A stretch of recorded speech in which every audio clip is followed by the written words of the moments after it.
Institute. आज हम पढ़ेंगे तख्ती नंबर 4 हरूफ मद्दा या मद्दा। अगर आप पहली बार मेरे चैनल पे आएँ तो आप मेरे चैनल को सब्सक्राइब करिए। और आगे बढ़ने से पहले मैं आपसे कहना चाहूँगा, अगर आप हाफिज़ कुरान बनना चाहते हैं, अगर आप उर्दू सीखना चाहते हैं तो आप मुझसे कांटेक्ट कर सकते हैं, क्योंकि मेरी क्लासेस चलती हैं, मैं आपको इंशाअल्लाह पढ़ाऊँगा। तो चलिए स्टार्ट करते हैं। बिस्मिल्लाहिर्रहमानिर्रहीम। तख्ती नंबर 4 हरूफ मद्दा या मद्दा। या जिस पर जज़्म हो, या जिस पर जज़्म हो और उससे पहले ज़ेर हो, और उससे पहले ज़ेर हो, थोड़ा खींचे और मारूफ़ पढ़ें। या जिस पर जज़्म हो और उससे पहले ज़ेर हो, थोड़ा खींचे और मारूफ़ पढ़ें। ये डेफिनेशन आपको ज़बानी याद करनी है, क्योंकि जब आप ज़बानी इसको याद कर लेंगे तो आगे चल के आपको बहुत ज़्यादा इसका फ़ायदा होगा। जैसे हमज़ा या ज़ेर ई, बा या ज़ेर बी, ता या ज़ेर ती, सा या ज़ेर सी, जीम या ज़ेर जी, हा या ज़ेर ही, खा या ज़ेर खी, दाल या ज़ेर दी, दाल या ज़ेर दी, रा या ज़ेर री, ज़ा या ज़ेर ज़ी।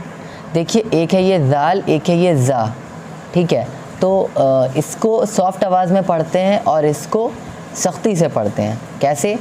दाल या ज़ेर ज़ी, ज़ा या ज़ेर ज़ी, सीन या ज़ेर सी, शीन या ज़ेर शी, सौद या ज़ेर सी। सौद में ज़बान हल्की सी गोल होती है, सी। सौद की स्पेलिंग क्या है?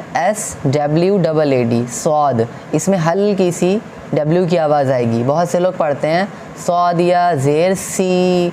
अगर आप सौद या ज़ेर सी पढ़ेंगे तो सीन में और सौद में कोई फ़र्क ही नहीं रह जाएगा। सीन अलग है और सौद अलग है, दोनों के मखरज अलग हैं। तो इसको आपको हल्की सी ज़बान गोल करनी है। सौद या ज़ेर सी। अगर इसकी हम स्पेलिंग देखें तो सौद की स्पेलिंग है, सुई की स्पेलिंग है SWEE, सुई। ज़ाद या ज़ेर ज़ी, इसमें भी हल्की सी थोड़ी सी सॉफ्ट आवाज़ रहती है इन कंपैरिजन टू ज़ा। ज़ाद या ज़ेर ज़ी, तो या ज़ेर ती। अब इसमें क्या है? इसको लोग पढ़ते हैं ती, तो या ज़ेर ती। अब इसको अगर आप ती पढ़ेंगे तो इसमें और इसमें क्या फ़र्क रह जाएगा फिर?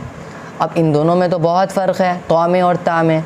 तो आपको तो में भी ज़बान थोड़ी सी गोल करनी है, तुई तुई, थोड़ा गोल पढ़ना है हल्का सा।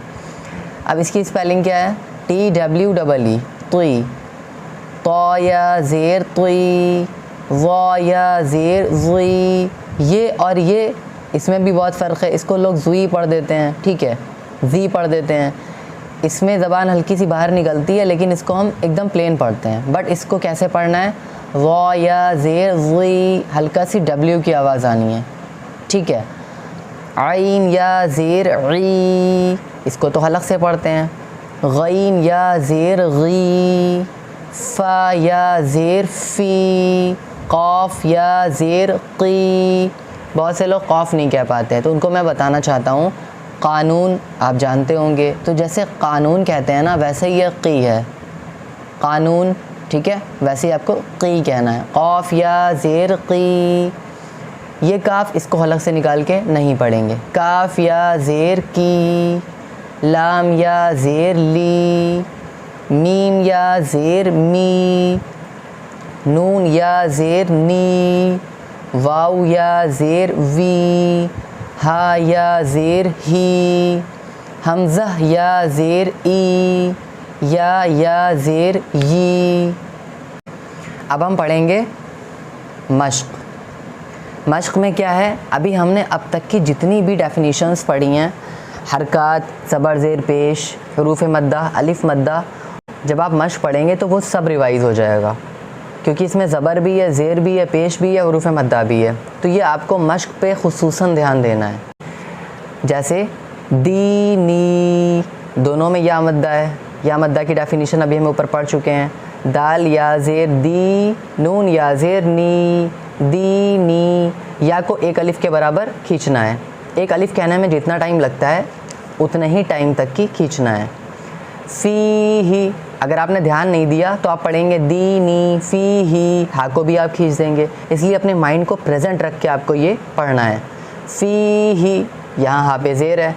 اب میں پوچھوں گا ہا پہ کون سا قاعدہ ہے تو آپ کو بتانا ہے ہا پہ تختی نمبر 3 حرکات زیر کا قاعدہ ہے. پھر میں پوچھوں گا ڈیفینیشن کیا ہے، پھر آپ کو ڈیفینیشن سنانی ہے. زیر کو معروف پڑھا جائے اور مجہول آواز سے بچا جائے. زیر کی آواز نیچے کو جاتی ہے، جیسے حمزہ زیر ای، ہا زیر ہی.